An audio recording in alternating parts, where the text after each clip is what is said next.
Simol Holstein por Simmental, cruce para producir leche. El ganado Simol es obtenido por el cruce de dos potentes razas vacunas, como lo son la Holstein y Simmental. El Simol es un vacuno efectivo para producir leche, en cantidad y calidad. El cruce Holstein con Simmental proporciona al Simol, que presenta para el productor ganadero ventajas productivas y en la calidad de la leche producida. Los vacunos Simol han demostrado buenas producciones, longevidad y alta fertilidad. Las vacas Simol son capaces de presentar hasta 12 partos sin presentar ningún problema, lo que se traduce en una vida útil prolongada, comparada con la raza Holstein, que es una raza muy productora de leche, pero que en consecuencia tiene un desgaste bastante alto. El ganado Simol presenta bondades como la calidad de leche, buena calidad de ubres, longevidad, menos problemas sanitarios, lo que se traduce en mayor rentabilidad para el productor ganadero, que trabaja con estos vacunos, pues es un cruce muy rentable.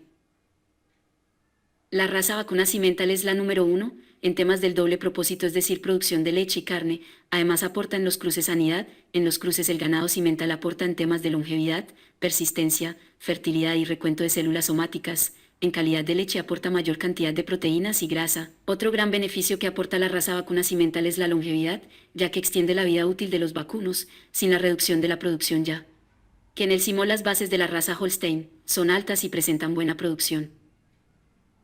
La raza Simmental presenta buena condición cárnica, que le brinda una condición corporal fuerte. La raza Simmental proporciona para el productor ganadero una cría por año, lo que comprueba el alto índice de fertilidad, y las crías presentan un valor agregado, y por consecuencia el flujo de leche producido es de forma constante a lo largo del año.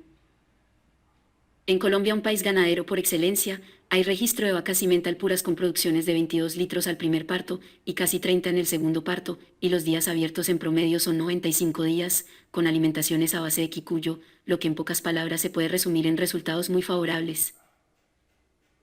La ventaja de trabajar con la raza Simmental es que además de ingresos por la producción de leche se obtienen ingresos por las crías. Los toros Simmental se utilizan como base para el cruzamiento con vacunos de la raza Brahman, con la visión de producir el F1, con capacidad de lograr pesos al destete de 240 kilos a los 8 meses. El costo de reposición de la vaca Simmental es relativamente bajo, ya que las vacas se pueden llevar a los 14 años y con más de 10 partos a sacrificio. En un inicio los productores ganaderos dudaron un poco en cruzar vacunos Holstein con Simmental, pues se tenía la hipótesis que se reduciría la cantidad de leche producida, pero actualmente se ha comprobado que este descenso en producción es mínimo, razón por la cual el cruce de vacunos Simmental con Holstein es una alternativa válida para ganaderías que se desarrollen en tierras que no soportan ganado pesado, como el Holstein puro, y se desee mejorar en temas de fertilidad.